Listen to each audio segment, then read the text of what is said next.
This week on the Unofficial Commentators, we bring you live footage for Facebook Live. We record from our Brooklyn studios. We talk about the NBA Christmas games, UFC, live on Fox. We welcome guest hosts in studio, Packy, NFL, the Heisman Curse versus the Madden Curse. And we talk about the finals of the League of Haters Championships. Stay tuned. The Unofficial Commentators podcast begins now.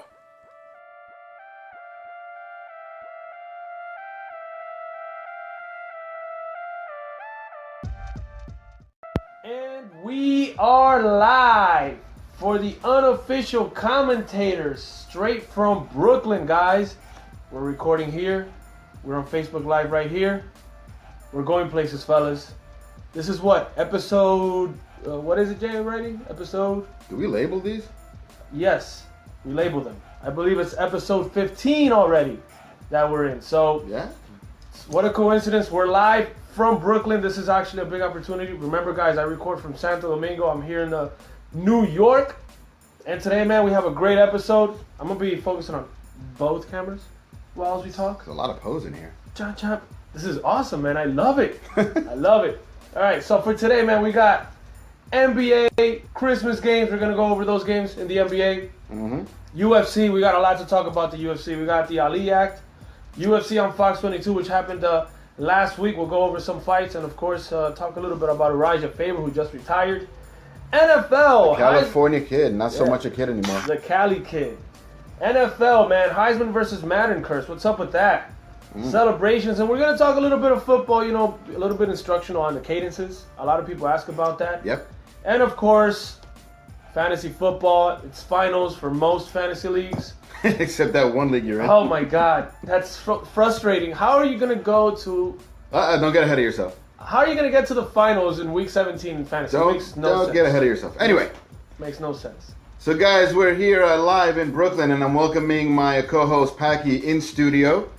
All right. Well, where am I supposed to be looking at? You gotta switch it up. I'm all over the place. Yeah, man, you got to switch it up. I feel like I can see myself. Yo, by the way, this proves, man, that this show is completely unfiltered, completely unedited. It's just raw. Shoot from the mouth. It's raw. It's Come out your face and say stuff. no rubber. It's just raw. Okay. This is why we have to record. Man, I didn't say anything wrong. Come on, man, let's get it going. Well, a lot to get to today. You went through the rundown, and I would prefer you didn't. Seems to have intrigue, some surprise, like have people keep watching for other reasons. But now you know what's coming. yeah, well. Okay, so Packy, first of all, man, nice having you here in studio here in Brooklyn. How was the flight? The flight was good. I slept throughout the entire flight because it got delayed. I got here like fucking 4 a.m.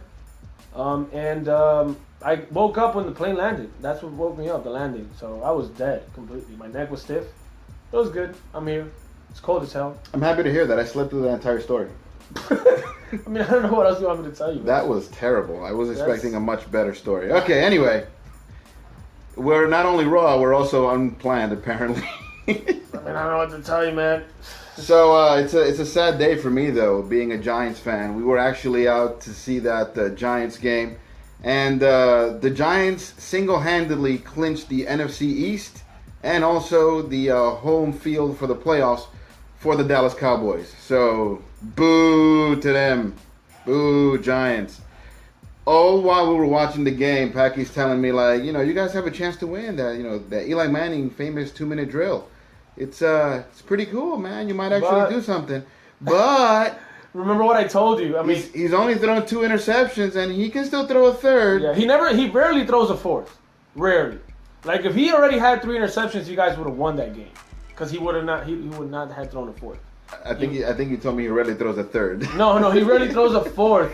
That's what had me worried. I was like, shit, if he only has 2, you guys might be in trouble. He's never thrown a fourth, but he rarely throws 3. Yeah. No, he throws 3. He rarely throws 4. Well, it doesn't matter. The game ended yesterday on an Eli Manning interception, and that was pretty much all she wrote. After that, we just kind of packed it up and left. Oh, man. I got to give a few shout-outs to my little sister, man. She came through in the clutch. With Mr. Packy, she sent me some birthday gifts. What? That made it to me just in time for Christmas. I have the Brugal Siglo de Oro. This thing is amazing. It comes in a little coffin. Bring it a little closer to the camera. Oh, wait, hold on. So it could be here too. I was on live, but there you go. We got 2 cameras, fellas. We're famous people. In this little coffin thing here. Hold on. There you go. Look at that.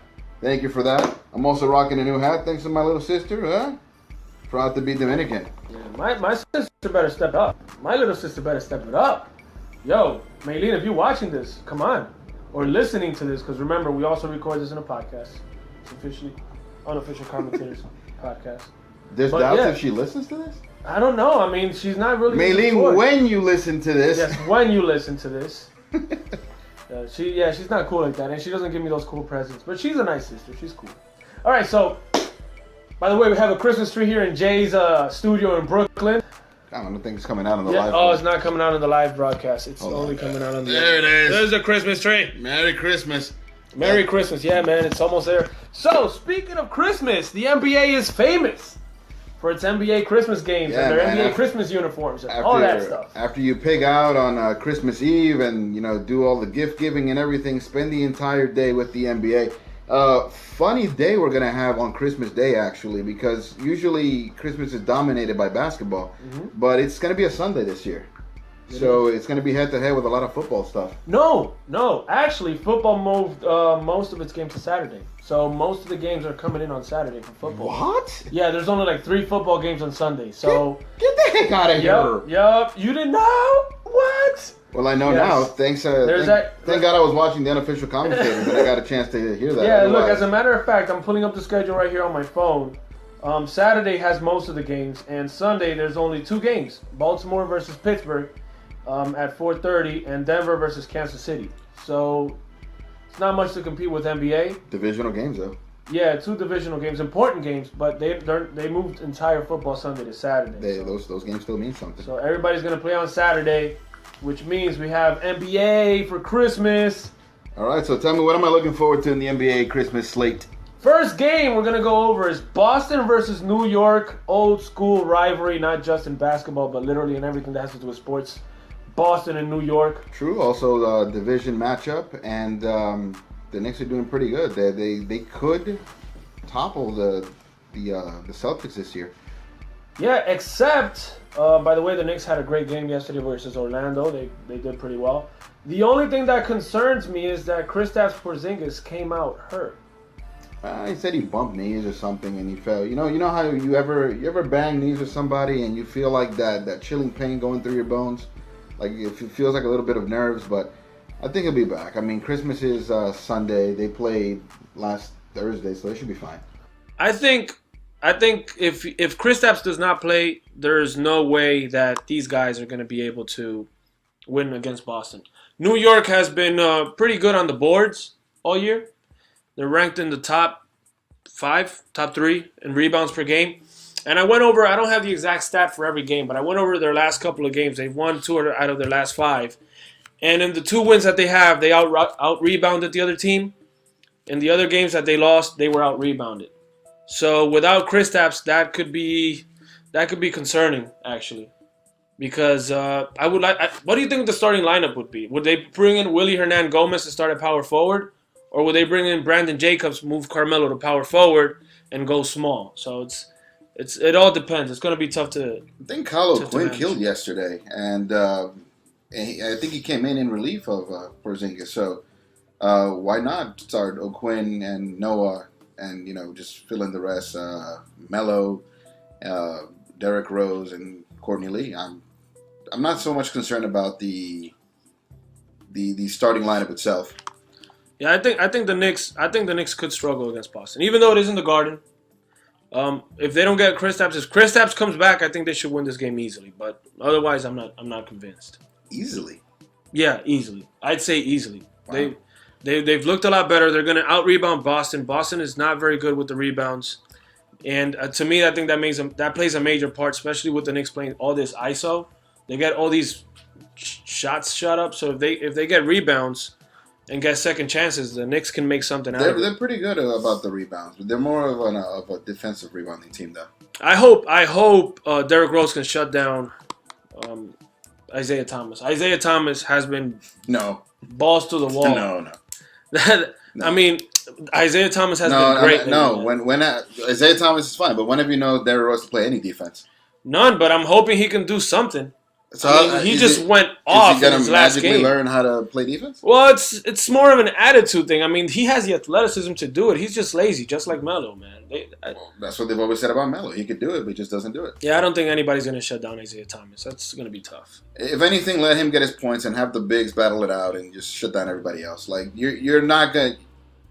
It'll be somewhat competitive, but you don't win with just Isaiah Thomas scoring 30 points. I don't... Shut everyone else down and make sure that you dominate the rebounds, the boards, and you'll be fine.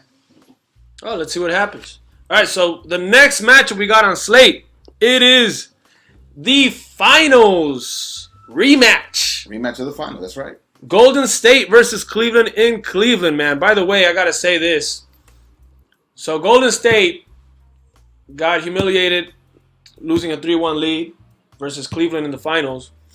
And what they do to beat Cleveland is they get another player that lost a 3-1 lead in the semifinals. Interesting.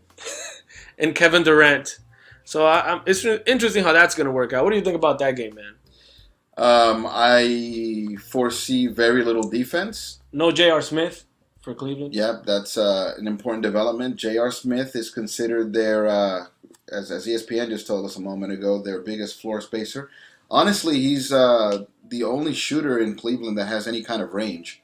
And he's going to be out for the next 3 to 4 months. And Kevin Love is hurt also. I mean, he's day-to-day. We don't know if he's going to play, but... He'll play. This is the same... I mean, without J.R. Smith, to be honest, I know J.R. Smith is kind of a headache-type player. It's a bit erratic. Yeah, because he gives me a headache. Like, I root for LeBron James. I like LeBron James, especially versus Golden State.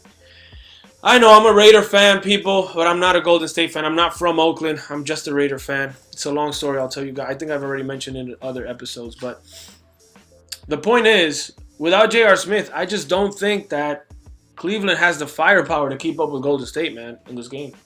I can easily see Golden State winning this game. Yeah, and it might be a very boring game. It might come down to kind of a blowout. You might not even see like a lot of starters in the last quarter. I wouldn't be surprised. I know a lot of people think like, "What? You're crazy." They're Golden State's not good in the rebounds. They're not good in the paints. LeBron is gonna do whatever he wants. I don't think LeBron is looking at this game as a really must-win game. To be honest, I just don't feel it that way. I think Cleveland they already know they're going as the first seed to the playoffs. They're just chilling through the whole regular season right now. We're going to talk about him a little later on, but Greg Popovich is notorious for playing mind games. So, yeah, I don't think this is a game where you show your hand. You feel them out, you see what they look like with Durant, but notoriously LeBron has dominated Durant. Draymond Green can be a bit of a headache for him. No J.R. Smith, that limits their outside shooting. It doesn't mean they're going to stop shooting from the outside. And let's not forget, Kyrie Irving is a former three-point shooting champion. So he might have to rely on shooting some more. But he's also a streaky shooter. So if he doesn't have it going, that'll be a tough one for him. You see, I think I could totally see Kyrie taking this game personal. More than LeBron. Going up against Curry. That young man mentality. Skills challenge, trying to show he's better, whatever. I don't think anybody is concerned about the skills challenge. No, I don't mean like a skills challenge. Fans aren't concerned about the skills challenge. No, I don't mean about the skills challenge in the All-Star game. I mean like the skills challenge between them. Like it's been an ongoing argument, like who has better skills, who has better dribbling, who's better off the dribble between Kyrie and Curry. Yeah, everybody argues about this. Who has better handles? I don't argue about this. Well, who do you think has better handles? Curry. You see, I think it's Kyrie. So we have an argument right there. We have an argument right there. I think Kyrie has better handles. I think Curry is a better shooter, but I think Kyrie is better overall, getting to the rim, dribbling, crossover, all that stuff, handling the ball. So, ouch! Ryan Matthews likely to need surgery for herniated disc and neck. I'm not even surprised. Ryan Matthews is a huge bust. Jerk. Yeah. He had to come out and jerk. He played for the Chargers. I don't care about him. I don't care about anybody that played for the Chargers or the Broncos or the Chiefs. Oh, right now he plays for the Eagles, so I don't care about him. Yeah, there you go. So he's like our arch nemesis, playing for rivalry teams. But all right, getting back to this, I just. What time was that game? The Cleveland Golden State. 3 o'clock? That's at 2:30 p.m. Eastern time, fellas. All right. And the next game we got on slate, Chicago versus San Antonio at 5 p.m. Wow. I really don't know what to say about this game. I think Kawhi Leonard is going to shut down Jimmy Butler. Chicago's in a kind of a skid right now. They're kind of losing a couple of games back to back. I don't see them winning this game either in San Antonio. San Antonio is hard to beat on the road, at home. San Antonio is almost flawless. They're 8-4 at home. They're pretty good, and they started out 6-0. I think it was. I don't even understand why this is a Christmas game. I pretty much know Chicago plays every Christmas, and maybe San Antonio does too. I don't remember. But other than that, like, is it because of the markets? Like, this, I don't see like any kind of like personal animosity there. Nothing other than the game itself that'll attract me to it. And two teams from two different divisions that may not see each other in the finals. This isn't like a finals preview. Like, I don't. Yeah, I think the main reason is because of Wade. Dwayne Wade is a guy that brings a lot of audience. So I think they put Dwayne Wade in there. They put San Antonio. So I think that's what it was. I don't see any other reasons for it. Jimmy Butler's an upcoming star. I don't think Jimmy Butler's going to do much against Kawhi. He's been quiet, man. I think he's kind of in the shadow of Dwayne Wade this year. Yeah, I hate picking favorites, but I think this is another game for San Antonio to easily. I think this is when I take my Christmas nap. Yeah, and you'll be able to take a long one because the next game is Minnesota versus Oklahoma City. No. At 8 p.m. Nope, I got to be awake for that one. But, okay, I could just watch the highlights. I know. Yep. I mean, raise your hand if you think Russell Westbrook is going to have another triple-double in this game. So, I mean, it's that simple. I think Russell Westbrook is going to simply ball out. He's going to kill Minnesota. Karl Towns is not going to do enough to win this game. It'll be a huge surprise. And I can see OKC dominating the entire game easily. Still going to be fun to watch, though.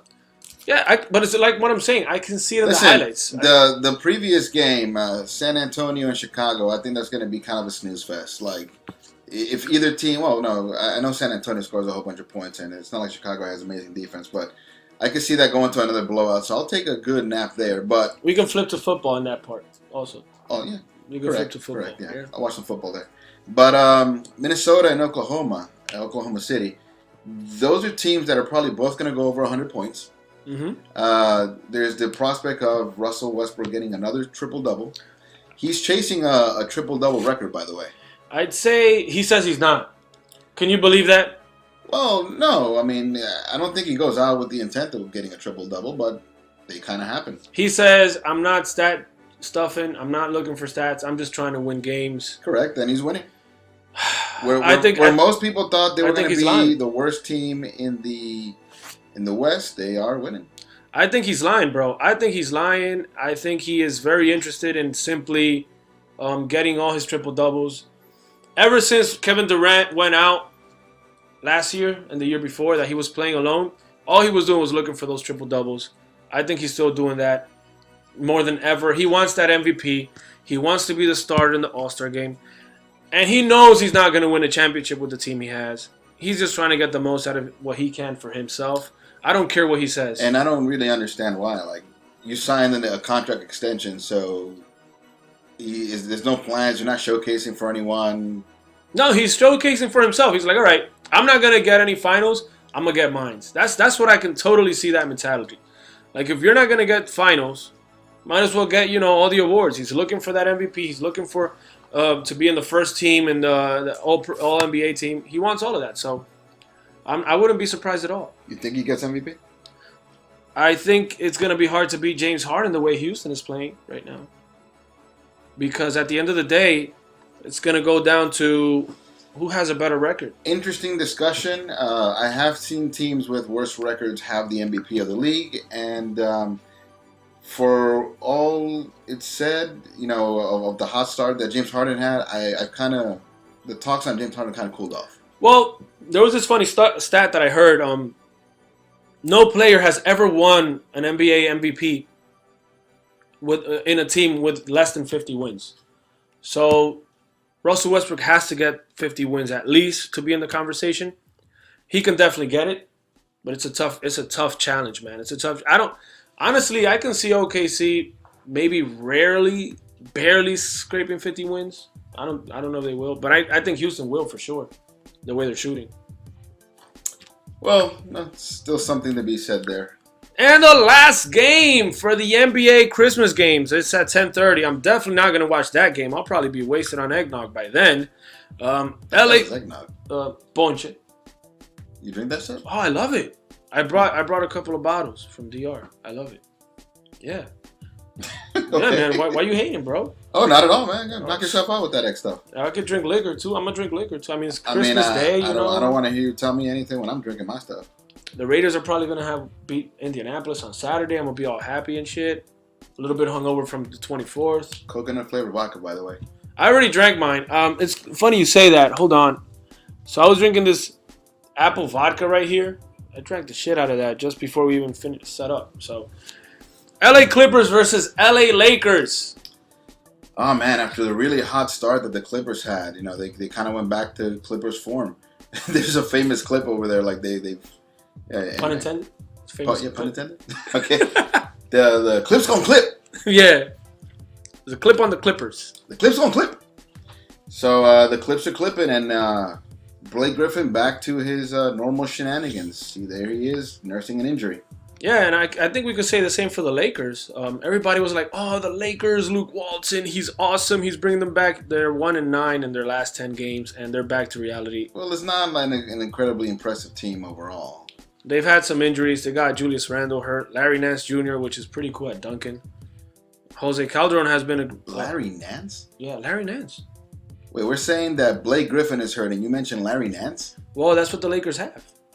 Not even in the same league. Larry Nance. But he's a dunker. He could dunk. He would have been great for the dunk contest. You think? Well, how long is he out for? He has a left knee bone bruise. I heard he's probably gonna miss at least 4 to 6 weeks. It could be more. It could be less. He could be back. Yeah, after posterizing a few people, he can come back for the dunk contest. It's a bone bruise, so it's pretty tough. Bone bruises are hard, bro. I've never had a bone bruise. What does that look like? I have. Well, it's I don't have the medical term for it. I'm not like a medical guy, but it's a really deep bruise. Morado en el hueso. Yeah. Una tutuma en el hueso. Yeah, your cartilage is all swollen and shit, in your knee, and that hurts. I've had it when I used to practice Taekwondo. I banged knees with a guy kicking in the air, and that was probably one of the worst pains I've ever felt in my life. You sure it wasn't from you being on your knees for a long time? I gave you that one. That was too easy. He shoots, he scores. I just alley-ooped it for you, like. And I dunked it like Larry Nance. Nah, man, that's not it. I call him Larry Nance.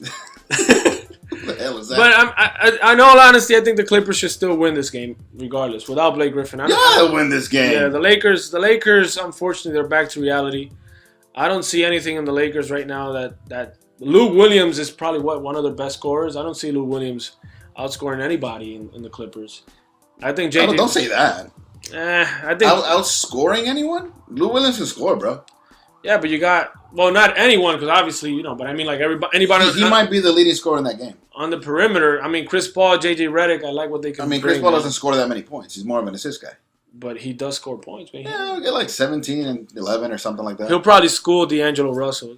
Here, come here, kid. Show you how to play. No, traditionally, Chris Paul is more like the dude on the poster falling or getting worked. Yeah, but Chris Paul averages between 15 and 20 points per game all the time. Right. Sometimes even more than 20. What did I just say? 17 and 11 for Chris Paul. As a matter of fact, how much is he averaging? You're talking about outscoring. Now, are we talking about fantasy basketball outscoring or just outscoring in terms of points? Lou Williams may be the leading scorer in that game. Look, Chris Paul is averaging right now 17.6 points per game, man. That's not bad. What did I just call? I don't know. You're like right here, man. We're not even overseas. I'm saying 17 and 11 for Chris Paul. Well, let's see how much. Hold on, I'm pulling up Lou Williams. He's averaging. Don't tell me his average. 19 points per game. That's already more than Chris Paul. Average. I think that he's gonna score like 25 points at least. He might even bust out 38. He's not gonna save him. That's the point. They're gonna lose. They're gonna lose bad. You know what? Actually, I'm changing my mind. I think the Lakers win this game. Oh, good for you. I mean, Larry Nance is not the deciding factor. I think that with the current team that the Lakers have, they can beat the Clippers. Yeah. All right, man. All right, so that covers the NBA Christmas games. Besides that, the NBA is pretty much. I mean, everybody's just waiting for that Golden State Cleveland game. To be honest, they're hyping the shit out of that game. We're waiting for that run that happens in January. Typically, speaking of the Clippers, they tend to heat up in January. I think like traditionally they have one of the better runs for January, and then everything seems to kind of fall into place after the All-Star game when there's no more football. We got those like long double and triple headers on ABC and those marquee matchup games. Yeah, the NBA has to do something for real, man. Because like, look at football. We're going into week 16, right? Mm-hmm. And there is, out of 16 games, right, there's 14 games that actually mean something for the playoffs. That means there's only 2 irrelevant games. Right. In basketball, we know there's only like 4 teams that can maybe make the finals. Well, how many teams do you think can legitimately make the Super Bowl? A lot. There's a lot of teams that can legitimately make the Super Bowl right now. Yeah, but the usual contenders are still there. Yeah, but look at it. Like I told you, we're just 2 games from the season, and anybody can go in the playoffs or get out right now. Well, except the ones that are already in. But like, it's anybody's game. But in basketball, to me, honestly, there's no point in following the standings until after the All-Star game because anything can change. It's just like baseball, too. 162 games. Give me a break. It's too much. Yeah, honestly, it is too many games. Yeah, they got to trim it down, but it's not something. It's not something they discussed in the CBA. Yeah, no, it's not going to happen. It's never going to happen. Even the worst possible basketball game you can think of. Think of the 2 worst teams. Then they got to find and somebody's buying tickets to the that. NBA has to find a way to be it out for teams. It's just not fair. It's just not fair. Like I gave you the example of Russell Westbrook. He's playing his ass out. He knows he's not going to. He knows he's not going to the finals, or at least winning it for that matter. Not with that team. No way.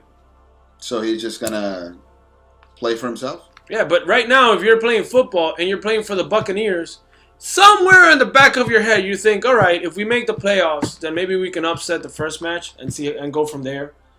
You know, you actually have hope that you can make it. I mean, how have the Giants won both Super Bowls? Nobody expected anything from the Giants the years they won the Super Bowl. Defense and Eli Manning, that's how they won. Eli Manning. Woo! Eli! I used to defend Eli for so long. Fucking Eli, man. It's sad. That game yesterday was a heartbreaker. Yeah. All right, so what's next? The next thing we got on slate for today, guys? We got the. Are we moving on from basketball entirely? Yeah. Did you hear the story of George Karl? What he was saying about? Oh, George Karl! We were almost gonna forget to talk about that. Did they remove like part of his brain with the whole cancer surgery?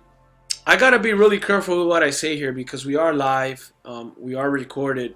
George Karl is kind of nuts, man. I think George Karl. These old coaches like Phil Jackson too. Like I'm really trying to be careful with my words. I don't want to say something that I'm gonna regret.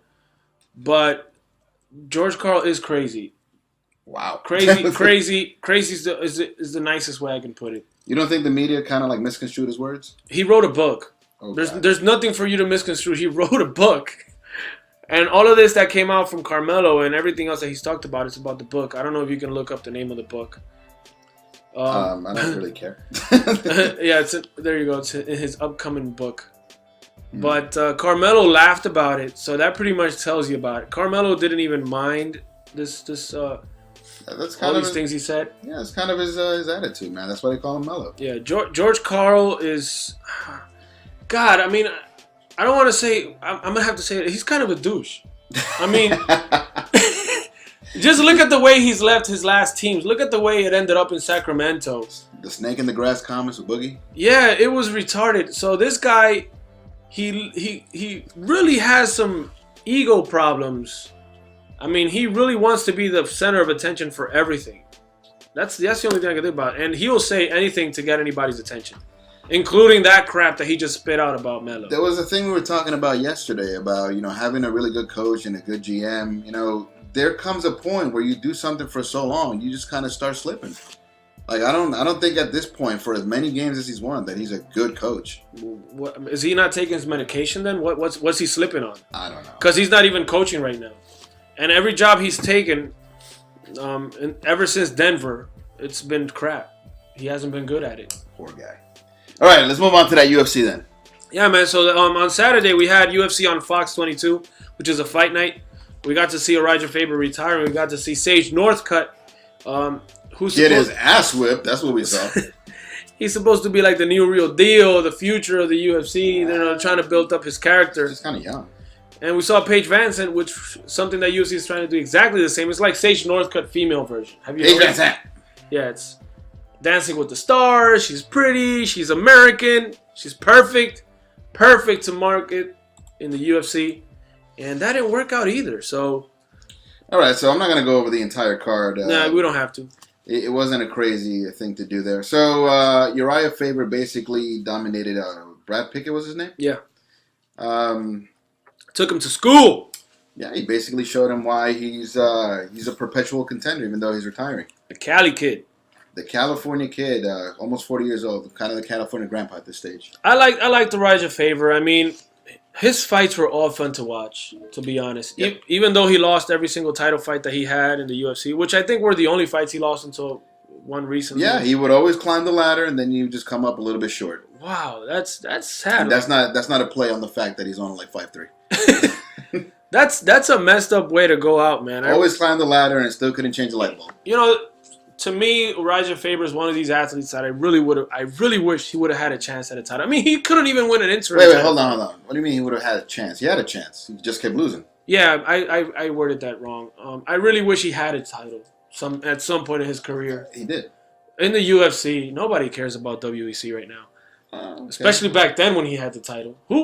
Did you watch WEC? Because I didn't even know WEC existed. Yeah, I started watching Uriah Faber in UFC. Honestly, like I know a little better than to call all MMA UFC, but when it comes to watching it, it's UFC for me. No, there you go. I mean, nobody knew him when he was in WEC. I never watched those Bellator freak shows either. It's like Conor McGregor. He was a two division title in another promotion. Nobody cared about. That's useless. Wasn't it like an Irish promotion? No, it was, I think, Canadian or some shit. I don't know, but the point is, it's all about the UFC right now. I mean, that's where it counts. Nobody cares. Nobody pays a pay-per-view for anything else. I mean, how much do UFC fighters barely get paid? How much do these people get paid in other promotions? Does Bellator have UFC? I mean, pay-per-views? Yeah, I think they do. Really? I thought it was all on Spike. I think they do. I'm not sure. I think they do. Well, that shows you how much we watch anything that's not UFC. Yeah, nobody cares. I mean, it's like AAA in baseball or like the NBA D League. Everything else. Oh, I went to a D League All-Star game. How was that? Exactly how you expected it to be. Exactly what you expected to be.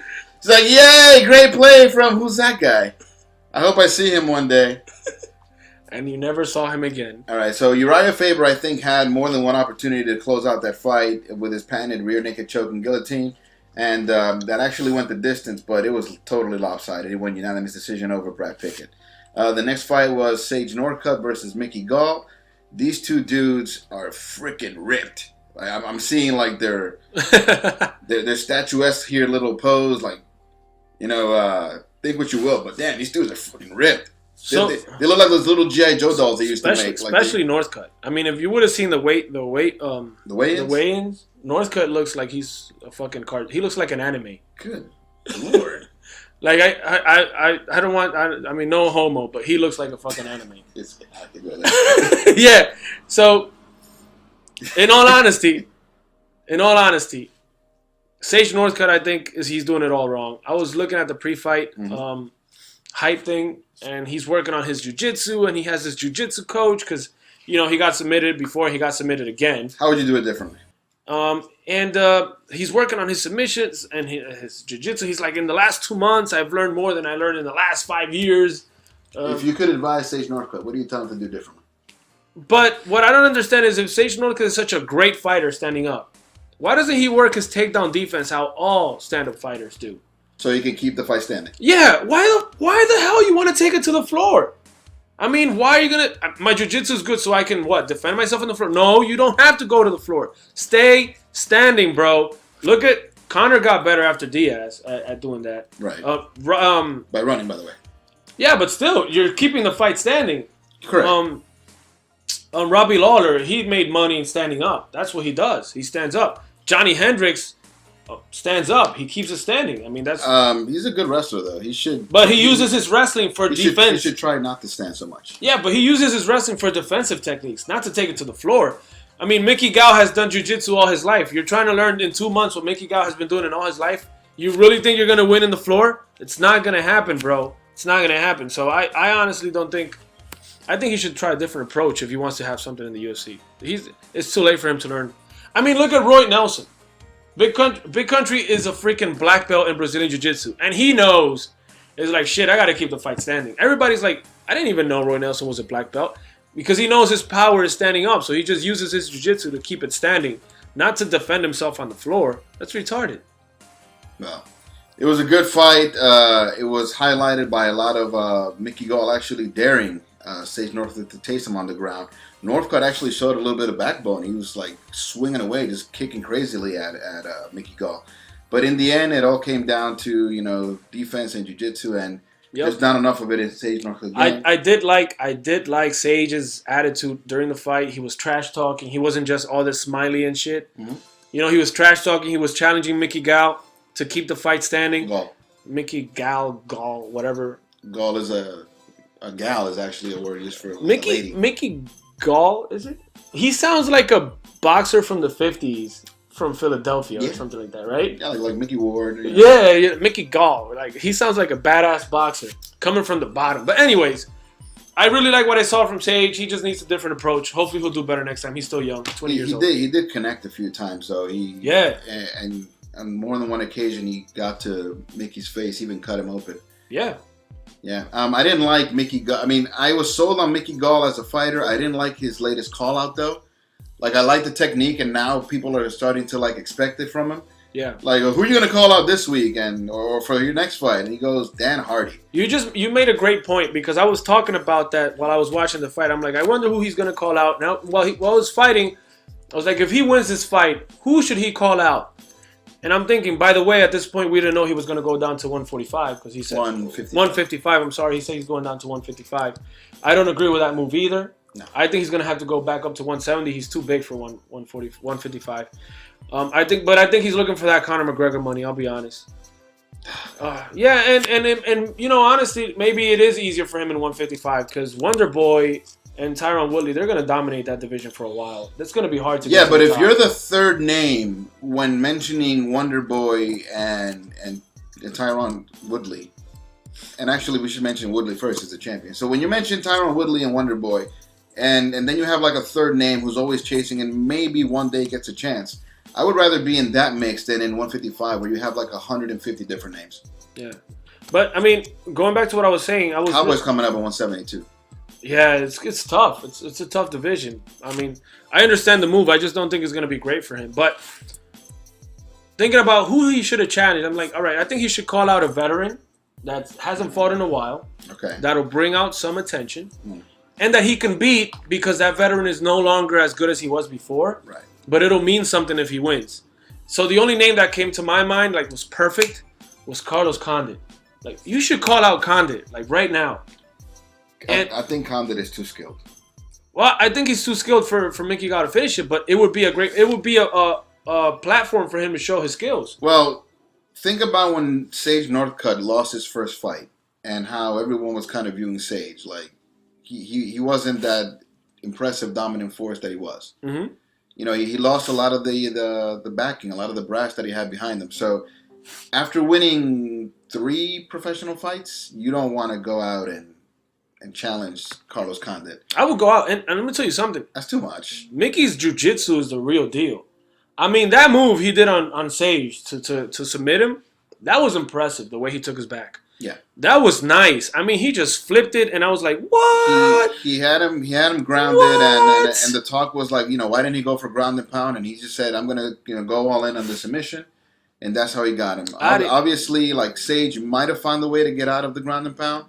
But Sage's defense for jiu-jitsu was nothing that would even scare Mickey Gall. But I was really impressed the way I mean, if you are into UFC and watching jiu-jitsu and learning a little bit about ground and pound and stuff, it's impressive the way he did it. I mean, Sage had no chance whatsoever to get out of that. But He locked it in. He had a really good body. But let's see how it goes for him at 155. He's definitely getting people's attention. He's not going to fight at 155 next. He's going to fight Dan Hardy at 170 and then potentially go to 155. Yeah, but we'll see.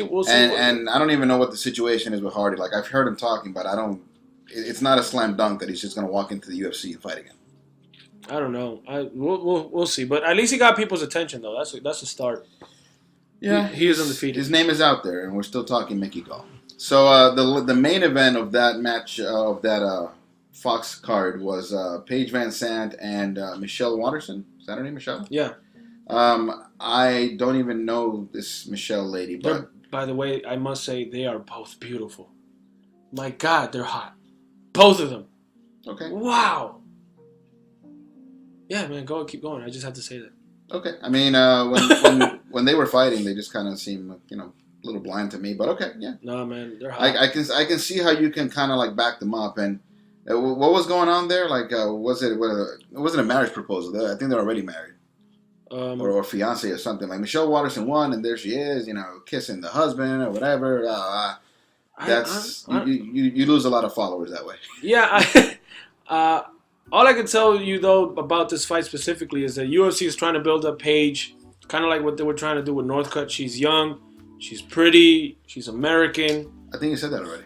Yeah, I'm saying it again. They're trying to build her up, and it was a total failure. Michelle Watterson did the same thing that Mickey Gall did to. Think of the word all. It's ALL and just add a G. Oh, okay, all right. So they did the same thing they did to. She was Mickey Gall, female version. She dominated Paige. Took it to the ground, had a beautiful submission.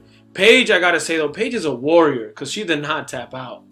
So, and I knew it when she got her on that choke. I was like, "There's nothing for her to do." And she's not gonna tap out because Paige. I remember once in one of her fights, she almost got her arm broken in an arm bar. She didn't tap out and she got out of it. I'm like, she thinks she's gonna get out of this one. She's screwed. She's not gonna tap out. No.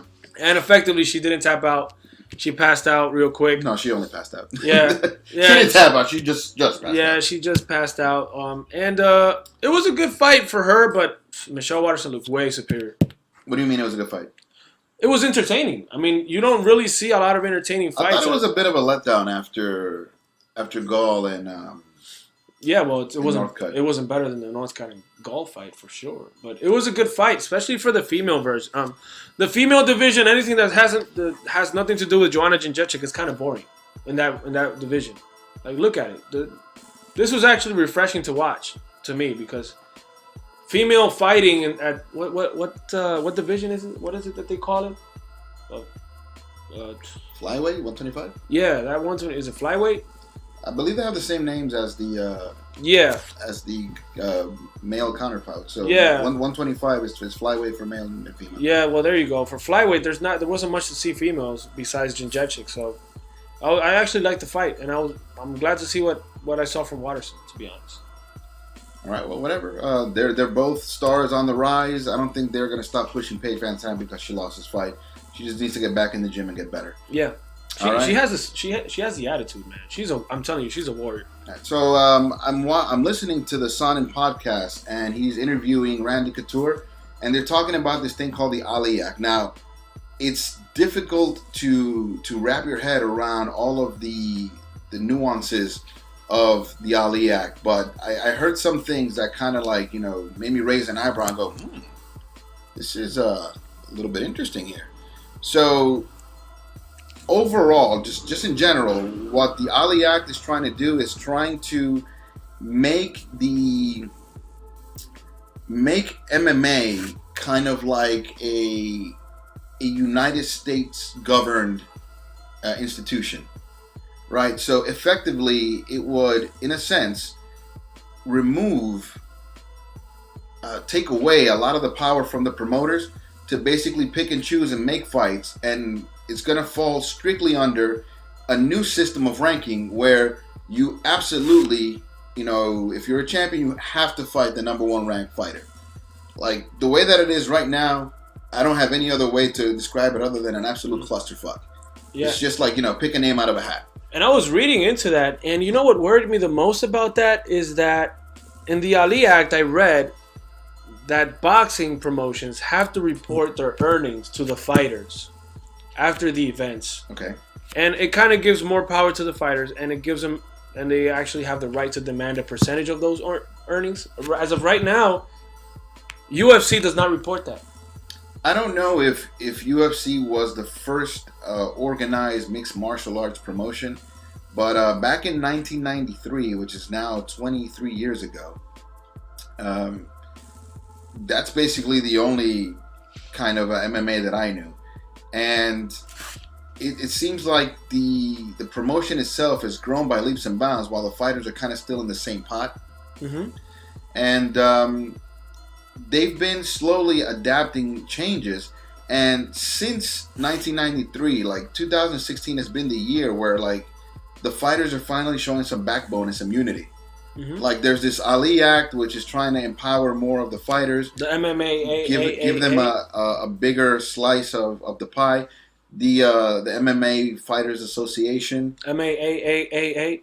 Just keep saying A's until you like pass out. Like don't even take a breath. Just AAAA and just MAAAA. Yep. It's a lot of A's. So it's about time, man. The fighters are uniting. They're saying enough of this. Like line our pockets. We're the ones taking the risk. We're the ones out there getting our asses kicked. Yeah, and I think they took the perfect timing to do all this stuff. Because shout out to the LDFA, by the way. Yeah, for real. Someday. But that's the difference. You did this 10 years ago with UFC, and it wouldn't have worked because UFC was not generating the amount of views or money that it's generating now. They took the perfect time to do this. I think that shit hit the fan when they sold for like $4 billion. Exactly. And when everybody that fought there said, man, this is what it's worth, and we're getting $20,000? Exactly. Not just that. And when McGregor started making, $4 million and stuff like that for fights, when I remember back in the day, Anderson Silva, the most respected fighter, 7 years champion defending, he would win, with including all the bonuses, he would win $200,000. But he would talk like this, and it was so soft, and you weren't really scared of him. But I'm talking to you like the most marketable fighter they had back 6-7 years ago. The best champion they had, probably in the history of UFC, compared with the GSP. I think those are the two best champions I've ever seen. These guys, they never cracked over 200. It doesn't matter whether they talked or not. And now you're seeing fighters making 500 like nothing. So I was a fan of Rich Franklin too. He was a really good champion before Anderson Silva came around. Yeah, but I'm just talking about, the domination of the division. The way Anderson Silva did in his prime, I've never seen that. I don't think I will. But, I mean, we're talking about, like, big shots. I mean, there was a point when I started watching UFC, it was mostly because of Silva and Lyoto Machida. Like, I'm saying, like, watching it, like, for real. Like, all right, I'm definitely going to see every fucking event. Because I would, like, hear about it, maybe run into it or whatever, but I wasn't a huge fan until Lyoto Machida and Anderson Silva came on and Shogun Rule. Those guys were pretty cool. I think I've been watching a little longer than you. Yeah, you have. You probably have. Can I get the charger? Yeah, sure. The white cable. So what I'm saying is, they picked the perfect timing, man. Now we have fighters reaching the millions. So that's important. Yeah, and basically what they're saying is we should all be making these millions. And look at Nate Diaz, that ridiculous son of a gun.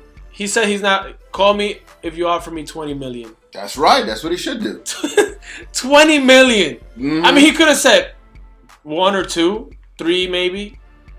$20 million. Wouldn't you? Like, look at the position he's in. This is a hot commodity. Like, dude, if you're making $20 million per fight, you fight twice a year. You're making $40 million a year. Okay. What? All right. You understand how taxes work here, man? Those are fucking brutal. Yeah, but I'm comparing it to other sports. I mean, you don't make that much. I don't understand how the taxes work. Like, they give you this, like, whatever, 9% of taxes or whatever. I don't even understand. But when it comes to income tax, I feel like they take 40% of everything I make. I guess it depends on what state. It's like I divorced the United States. It depends. It takes 40%. That varies with the state. I don't know how the state taxes work in Nevada, which is where they host most UFC events. Different damn state. Yeah, I know Florida is tax free. I think it is Florida. Tax free. I think it's like for properties. Yeah, but for earnings, I think Florida's tax free. I know California and New York have the toughest taxes. We'll discuss this online, and I'm considering moving to Florida. All right, man. So I guess we can move on to a little bit of football since we have football tomorrow on Saturday. There's a lot of stuff to talk about, bro. Mm-hmm.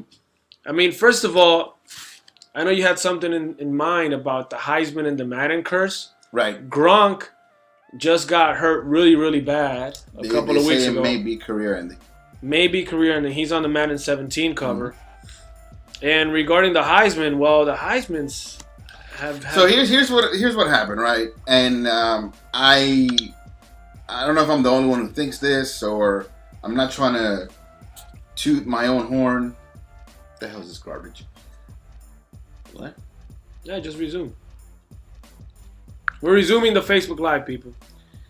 So I'm not trying to toot my own horn and say like I'm the only one who thought of this, but in the latest Heisman Awards gathering, I'm seeing Johnny Manziel, who I thought was still doing like rehab, and Tim Tebow standing side by side. Two dudes that win Heismans, and they're not even in the NFL. And I'm thinking like, is the Madden Curse that so many people talk about, is it as bad as the Heisman Curse? Like, who has won a Heisman in recent years and been like really successful? Well, it's funny you say that because it's true. I mean, I'm looking through the last Heisman Trophy winners. There are a couple of guys you can say have been successful, but they still have a lot to prove. You got, I'm not going to mention Lamar Jackson. He's not in the NFL yet. But you got Derrick Henry.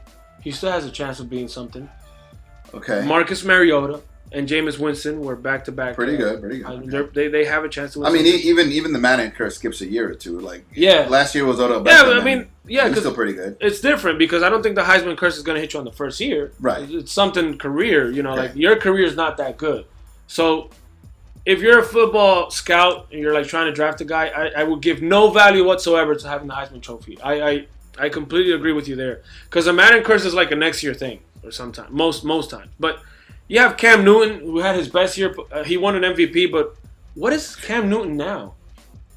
I mean, I'm hearing that it's something with like his left guard is not the one he had last year, and yeah, it doesn't matter. His everything he does is pretty bad. His offensive line kind of fell apart, but you kind of jumped to Cam. Like, what happened to the other ones I see there? Yeah, Johnny Manziel. Yeah, because I'm talking about the ones that had a little bit more success. Johnny Manziel scrambles, you know. No, he sucked. He's crazy in Texas A&M. He makes all these plays, and then he makes it to the NFL and absolutely flops. Robert Griffin gets the Rookie of the Year and then flops. You know, Cam Newton this isn't a Rookie of the Year curse. We're talking. Yeah, like is your career going to be worth anything? So, all right, let me just go over the entire list. Right, we mentioned Derrick Henry, Mariota, Jameis Winston, Manziel. No, in the last couple of years. All right, go ahead. Of active players, I'm only going to go back as far as active players.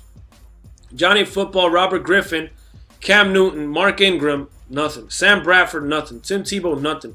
Troy Smith. Troy fucking Smith. I don't even know that guy. Reggie Bush was a huge bust compared to the hype on him. Matt Leinart. That was a huge bust, period. Jason White. Do you remember Jason White? Is that the guy that plays for... Nope. Carson Palmer. Well, Carson Palmer is probably, out of all these, the one that has had kind of a better career. But let's not forget he retired. He's had good chances, but he hasn't traditionally been like a good quarterback. Eric Crouch. Oh, my God. Chris Winkie. Is it Ron Dane. Crouch or Couch? No, Crouch. Crouch? Couch is another one. Don't know that, guys. Ricky Williams. We all remember what happened to him. So the last one was Charles Woodson. Because you can't you can't say anything bad about Charles. What is that, 1987? 1997. Oh, God. Charles Woodson. So since Charles Woodson, we haven't had a real player. So since 1997, 20 years ago, there hasn't been a real game changer who actually won the Heisman. Yeah, because before that, I guess it meant something. Because you have Eddie George, he was pretty good in the 90s. Charlie Ward, but he decided to go to basketball. Did he decide to go to basketball? Yeah, he was going to be a first overall pick. Okay. But he decided to play basketball. He was a quarterback for Notre Dame. Charlie Ward was amazing. All right, so which is the worst curse? So let's go back to Madden. Look it up if you want. So Gronkowski, you know, seems like an untamable juggernaut. Like nobody can tackle Gronk. He's a tight end that catches a pass and goes 70 yards. Unbelievable talent. Has a back injury that pretty much is now being considered career threatening.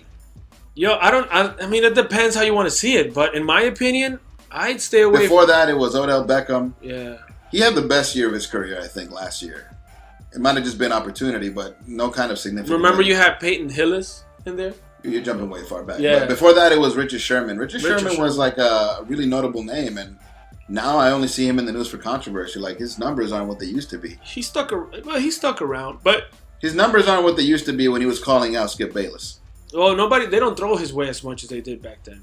That's the thing. And but who was it before? And then before that, they decided to do that whole Madden 25 with. That was with Barry Sanders, Madden 25. That Barry Sanders. Yeah, but he don't play anymore. But to be honest, the way that I see before that, it was 2014. They had two teams, I think, and then they did. Before that one was Calvin Johnson. They had Larry Fitzgerald, and they had Calvin Johnson. They had Peyton Hillis. They had Larry Fitzgerald.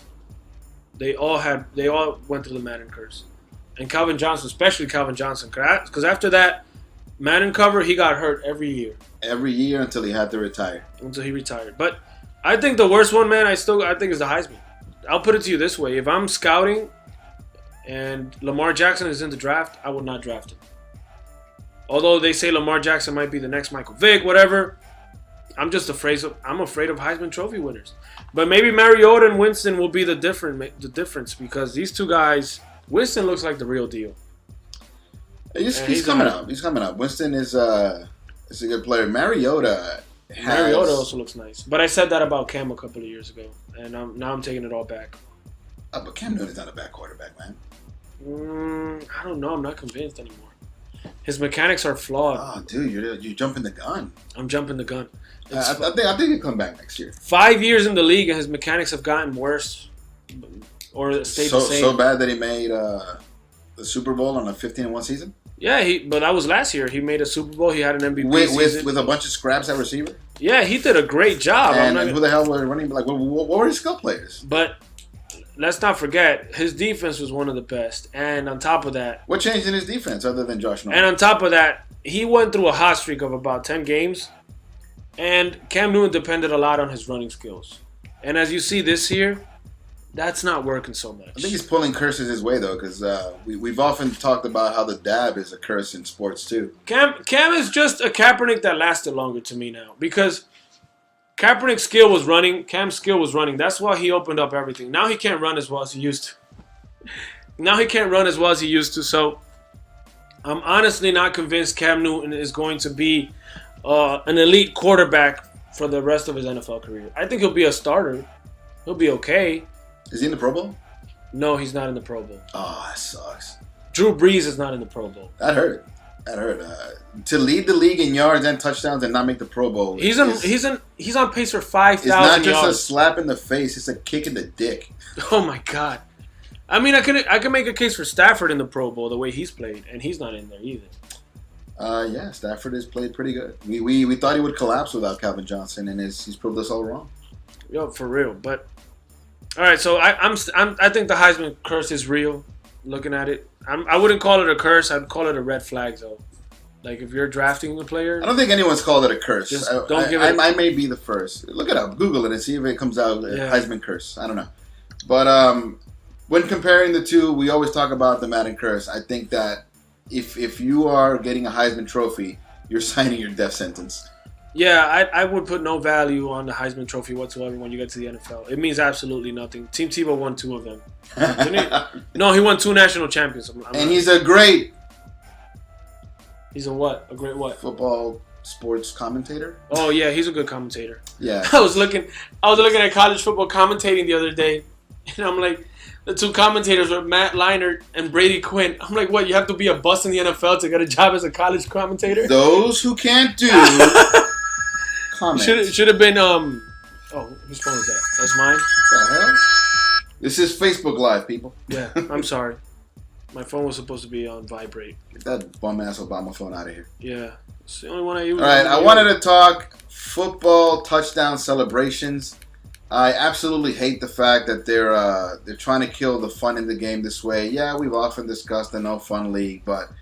Oh, man, it's getting to a point where it's ridiculous. I also want to make a point about kick returns and how now it doesn't seem like you could get a decent kick return without a penalty, but I'll save that for another day. But just off the top of your head, Pat, can you think of what have been your 5 best touchdown celebrations this year? My favorite by far was the Odell Beckham proposal to the kicking net. I mean, just making it a joke after everybody made fun of him for kicking the net. Or for the net kicking him. Yeah, and the net hitting him back. I mean, the fact that he took that as a Was joke. it Bruce Lee that said, like, boards don't hit back? but kicking nets do. Kicking nets do. Yeah, I mean, just the fact that he took that as a joke upon himself, to me, that's my favorite by far. And he proposed to it. By far. Yeah, by far that's my favorite. Because he made it a joke upon... But didn't he make out with it first? Or was it that during that Probably. Because I think he made love to it for a moment. Yeah. Yeah. But only 2 pumps, because 3 gets you a fine.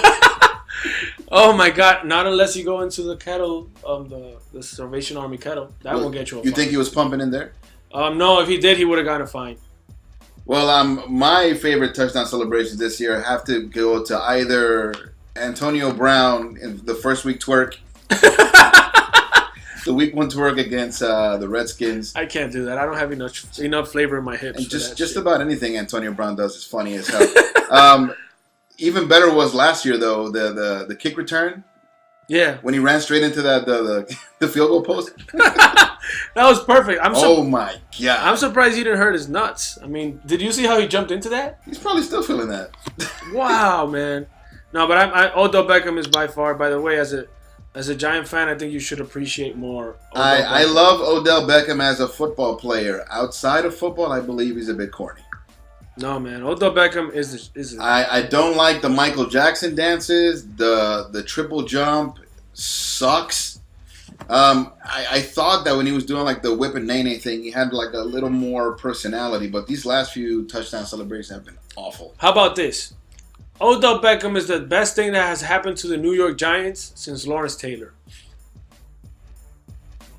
There you go. I said it. It's not Eli. It's not Phil Simms. It's Odell Beckham. Best talent the Giants have seen since Lawrence Taylor. So show some love for the guy. Want me to dispute that? No, I don't care if you dispute it. That's my opinion. I'm saying it live. I'm saying it recorded for all of our audience. I love Odell Beckham Jr. as a football player. I don't enjoy his antics so much. Did you see that fuss they made about it yesterday? That he was grunting and that he lost it? That was ridiculous. He sounds like he was whimpering. He was just upset. What the fuck? I mean, he sounds like somebody who has like a dislocated nose or something. These reporters are desperate for fucking retweets. It's amazing. Yeah, it's crazy. By the way, retweet us at UC_podcast. Yeah, for real. We're live on Unofficial Commentators at Facebook Live. We're at Unofficial Commentators on Instagram.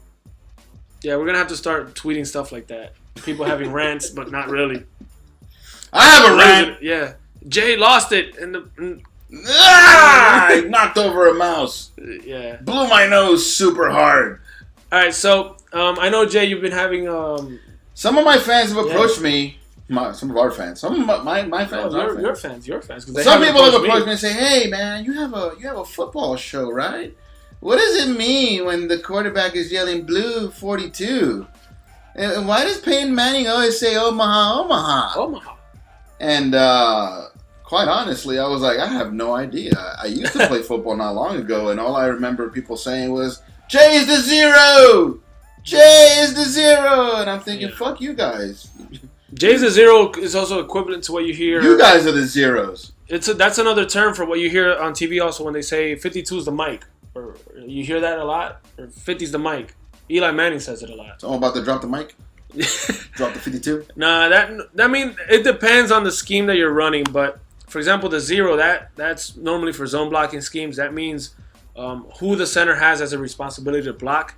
And out of that, the other linemen can use a counting system to... Listen, people, we're kicking knowledge here. Yeah. The other linemen, meaning the guards and the tackles and the tight ends, can see who they have to block after the zero based on that. So if I call the zero on, for example, on the middle linebacker, right, that means the next defender is the one. The one is the guard. The guard has to take the one. The next defender after that, whether it's a lineman or a linebacker, is the two. The tackle takes the two, and the tight end takes the three. So out of there, everybody knows who is their blocking responsibility, and that normally works on zone blocking plays because you move with the line or inside zone blocking plays. So why was that usually the zero? Well, I mean, if you were playing nose, it's probably the center's probably gonna have to block you. But if you're playing, they'll try to block. If you're playing a defensive tackle and you're playing the A gap on the right side, and the run is to the right, then you're probably going to be the 0. But if you're playing that same A gap, and we're running a power play or an inside zone play to the left, the 0 would probably be the middle linebacker, because now we're blocking the other way, and probably now the guard is going to take you. Do you normally call the 0 out loud in a game? Yeah, you do. But like I said, that's a simple version. Is that something to try to like make someone piss in their pants? Like they're gonna get rocked by a center? That's a simple version, but you can. Oh, you're the 0, bitch. You can also call it and not mean anything. If you do it that way in the huddle, if you do a pass protection play. I'm upset I had to wear a mouthpiece when I played defensive line. I would have said so much garbage back. Yeah, if you're doing pass protection, you still have to call out the 0 just to confuse them, but it doesn't mean anything. But if you see, this is something used mostly in college though. So if you see in college, what teams do to try to confuse linemen is when they call out the 0, the linemen will switch positions. So they know what the 0 means. Let's say you're a D tackle playing the A gap, and once they call the 0, you move to the B gap. But now the 0 has to change, so the linemen have to figure that out right there on the spot. So, that's kind of how they do it in college. Now the cadence is simply a way for the offense to get a timing, or better said, the offense in the box, because the wide receivers don't have to listen to that. It's for the people inside the box to get a timing on when the snap is going to come out. So you can have the simplest cadence is ready, set, hut. That's a cadence right there. Right. You could say blue 52, hut, or blue 52, hut. That's a cadence. You create a timing pattern for the offense and for the defense. So when you mix it up, what's that telling me to do right there? What do you mean? What's that telling you? In terms of time, what am I doing? Well, it depends. Normally, cadences have they don't mean anything when you're just yelling out numbers and letters, unless there is a specific number and letter that means something. Are they hiding like messages inside that?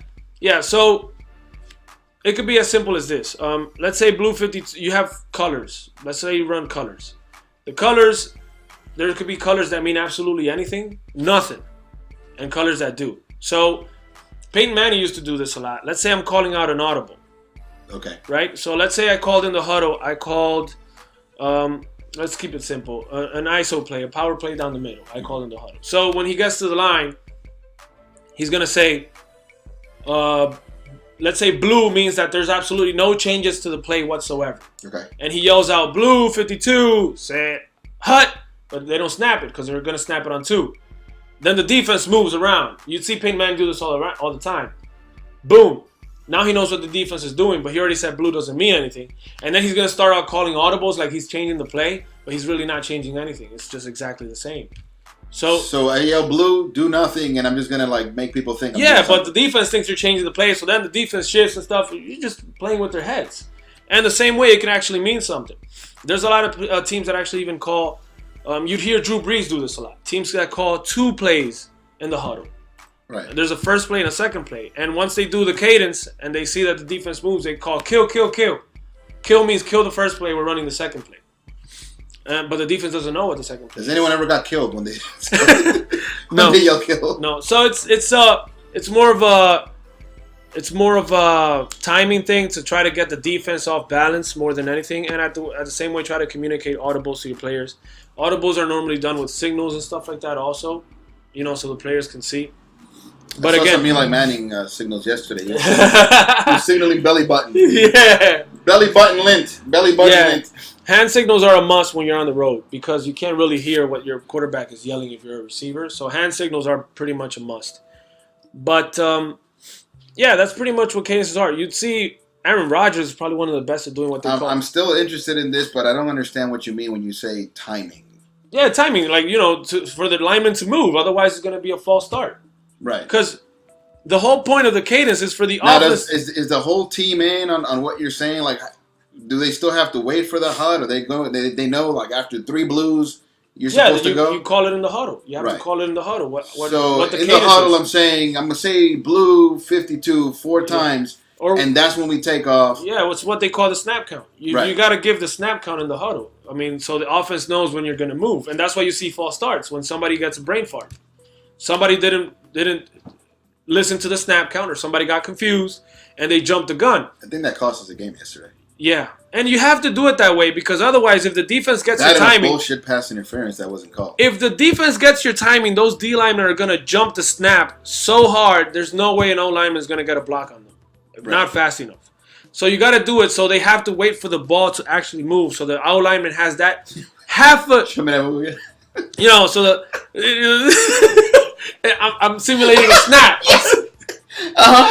So the O lineman can get that probably half a decimal of a second jump on the D lineman and actually get the block in. So it's a must. And and including in that same time, that same thing, you'd hear what they call a hard count. Aaron Rodgers is good at that. So is Cam Newton. What's Cam Newton's cadence? He always has one. It's pretty funny. Ready, say hut, something like that. It's funny. So what they're trying to do with that cadence is orange peanut. Yeah. What they're trying to do. Shit, I'm getting a call. All right. So what they're trying to do with that is get the defense to jump, and they're trying to do it. They call it a hard count because those try to snap it fast, but they're not really snapping it. And the defense jumps. You normally see that on 4th and shorts when they're trying to get people to jump. So yeah, man, it's a whole brain thing, man. Playing offense right there is all about the brain, man. It's good stuff. Good stuff. Well, we're setting up a lot of topic, guys, and we want to hear your opinion. So we'll set them up. You knock them down. If you're watching us on live, feel free to leave a comment. I'll read it on the air. No matter what it is, just put whatever you put there, and I'll say it. I'm lying. I'm going to read it, and if it's something I can't say on the air, I won't. Is it time, though? Should we move on, or you got something else? No, man, that's it. I think we can move on to the League of Haters finals, man. Fantasy football finals. It is the finals for the League of Haters Fantasy Football League. Last year, or last week. Oh, man. Why do I always make this mistake? I don't know. Last week, Dago's team, which had a different name than it has this week, he beat out D Cousin Juan. Namely because of some poor performances on the D Cousin Juan side. In particular, we had a poor showing from Derek Carr, poor guy, and a few other flops. He would have had a slightly better chance. I'm not saying he would have won, but a better chance had he started Ty Montgomery, which I think you called for. You said he should have started Montgomery. Yeah, but it's all in hindsight. It's retarded. Yeah, I did call for it during the week, but. The point is, I didn't think that he. I'm not gonna say like I mentioned this before. I'm not gonna say that I knew he was gonna come out to 100+ yards and 2 touchdowns. I didn't know that was gonna happen for Montgomery, but I definitely would have started over who he ended up starting, which is Ty Sharp at flex. Yeah, that's the thing. If he had started him over Ty Sharp, he would have had an exact tie, probably won that tie. But you could make that same argument for the other team. Who was he playing? Dago, was it? You can make You can make that same argument for Dago, who had a player in his bench that had some pretty good scoring. But I think what really hurt Soloyo on this one was Melvin Gordon's injury. Correct. That's kind of why I picked Dago to win this week. Yeah, at the end of the day, that was the game changer. And Derek Carr didn't come through as I thought he would have. The Raiders won, but Derek Carr is not taking any snaps in their center, and it's clearly making the offense a little bit more predictable. En route to getting the best fantasy football record this year, Cousin Juan relied heavily on Melvin Gordon, and Melvin Gordon just did not come through this. Not come through, but his injury was definitely detrimental. The other matchup that we had in that round was Amari 2600 playing against Victor's team. So Donnie didn't get out of this one, man. Nope. Simply put, it just it wasn't his way. Even though it's not like Victor, rocked him in every single category. He did have a few stinkers out there. Sammy Watkins comes to mind. He didn't have a great game. At 1.5 fantasy points, Isaiah Crowell had 2.8. But a resurgence in your running backs, in particular LaShawn McCoy and Jordan Howard, kind of powered through. 15 points from Nick Novak. I wouldn't have seen that one coming. The way that game started, and they did end up winning by 1 point, but it looked like Jacksonville was going to run away with that until they finally decided to move away from that garbage pile of a man who is Brock Osweiler, and finally Tom Savage. The best name in football, Tom Savage. That's an awesome name. Is that dude Bear still playing? That used to be the most awesome name in football. Who was it? Bear Pasco. Oh, Bear Pasco. Pasco. He had the first name. Tom Savage got the last name. You imagine Bear Savage? Bear Savage. Wow. I would not fuck with that guy. Well, this one came down. Wow. It wasn't even that close. What is this? 27 points? Am I reading that right? 127 to 97.2 fantasy points. So that sets up our finals matchup, which is for the big prize. For all the remember, we beans. play winner takes all, right? So, yes, sir. So this is winner take all, fellas. Winner take all. We're recording this on Friday. We're going live on Friday as well. So there are already some points on the board. I don't know if this tips the scale in any which way or direction, but it is Rawls deep in Dak booty. Nice. Compadre, this is a family show. Facing off against the Buffalo Soldiers, and I would assume that has a lot to do with all of his Buffalo players on his team. I've been leaning towards the now named Buffalo Soldiers all year, really. I thought that if I wasn't going to win, it would probably been him, so I don't think I'm changing my opinion.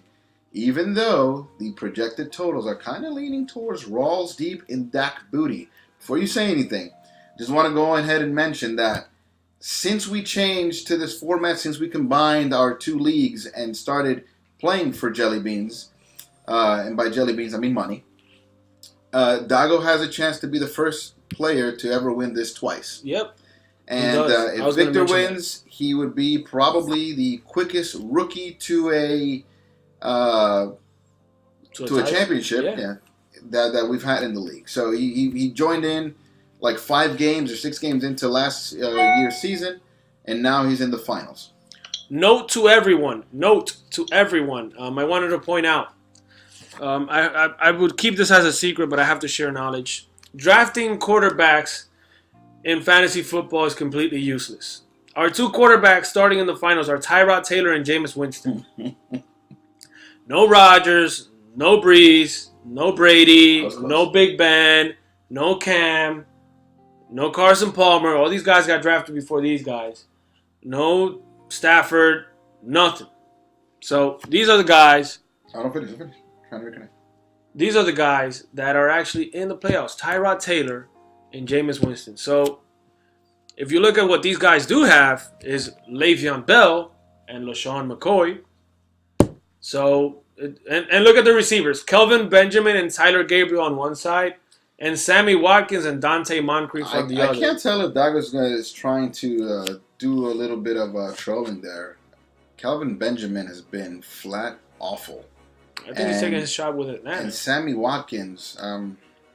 Sammy Watkins not only is listed as questionable, but by that same token, you have Julio Jones, you have Des Bryant, Alshon Jeffrey. I think Alshon Jeffrey should crack your starting lineup.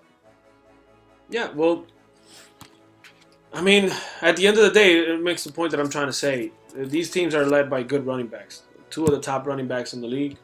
I'm surprised whoever had Zeke is not in here, which I believe was Ivan. He auto-drafted. But, man, yeah, I mean, all I'm getting out of this matchup is that for next year's fantasy, I'm not drafting a quarterback. I'm just going... Well, when it came to it, the decisive games, which a lot of them have been played in snow and other not so favorable weather, it seems like all the teams just relied heavily on their one main focus running back. And we have 2 teams that kind of did that. I mean, in Le'Veon Bell's case, Big Ben has been terrible, really, the last few weeks. Not getting many yards and having interceptions and such. And Jameis Winston, he got preyed on last week. Oh, here we go. We're back live. We're live again. He got preyed on last week, but he has a really good opportunity this week against New Orleans. So I think I'm going to go with Buffalo Soldiers this week, even though Rawls Deep in Dak Booty is a name that deserves to be in somebody's trophy. By the way, I met the owner of Buffalo Soldiers yesterday, Mr. Victor. Man, he's a cool guy. So I'm officially the only guy in the league that knows everybody in the league. Yeah. That's right. So I think I should be the only commission have all the powers next year. I think. But, man, if I'm going to pick somebody this week, I'm going to go with Victor also, man. I'm sorry, Dago. I don't think Dago's going to repeat championship. I like LaShawn McCoy and Jameis Winston's matchup. And I like Dante Moncrief in Oakland. That's going to be a shootout. Oakland's secondary is horrible. So I wouldn't be surprised if he gets a couple of scores, man. So I like Victor, man, for this matchup. I don't think Moncrief is going to actually play. Doesn't matter. I mean, not play, but I don't think he makes the starting lineup. Like, good observation, thanks, but... Well, he should if he's not. AJ Green is questionable. Because he has Charles Clay in the flex. He's definitely going to put him in. You have to, because Julio Jones might come back, so that's a plus.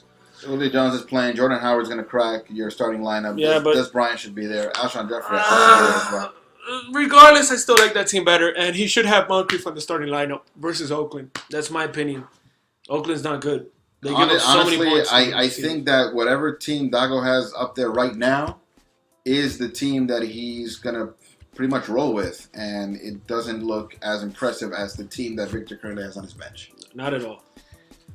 Well, with that being said, you guys got to watch and pay attention and see who comes out ahead. But it looks like both commissioners have put the kiss of death on Buffalo Soldiers this week. That's right. Rolls deep in Dak booty. Sorry, Doggo. You're still cool, though. All right, guys, I think that pretty much sums up this episode, right? Yes. Where are we watching other than Facebook Live? Oh, yes. We are watching this episode on YouTube, Unofficial Commentators. Subscribe to the channel. And the audio version on Podomatic.com. That's where we have our podcast. Give us a like. Give us a wink. Write a comment. Download, favorite, all that shit. Do it all. Yeah. Download. Follow at comment. UC_podcast send email, on Twitter. Retweet. Unofficial Commentators on Facebook. Follow on Facebook. There's a fan page. Follow on Twitter. At Unofficial Commentators on Instagram. Follow on Instagram. I don't know how to use all the other newfangled technology. I don't know how to use the Snapchat. Oh, come on, man. I mean, Snapchat, I don't think we need it. Vine. I don't know how to use Tinder. Come on, people. Get on it. I said yesterday that you called Tinder. Yeah. We're going to call Tinder after this episode. All right. I have no idea how that works. All right, so that pretty much sums it up, guys. Next week, we'll probably still be in Brooklyn, right? Oh, yeah. We're going to be... Next week, we're going to be in studio again. We finally figured out how to make this work, technology-wise. It took us about a day and a half. Yes, that's right. We figured it out. We're coming with new energy next week, new topics to talk about. Still the same co-host, and maybe we'll have a surprise pop in. Who knows? Yeah, we should get something. We should get something. Yeah. How about some damn recognition and applause and some love from our fans? Or maybe we should just get drunk. With that being said, guys, thank you for listening to the Unofficial Commentators podcast. Be safe. Good luck in the finals. Take care.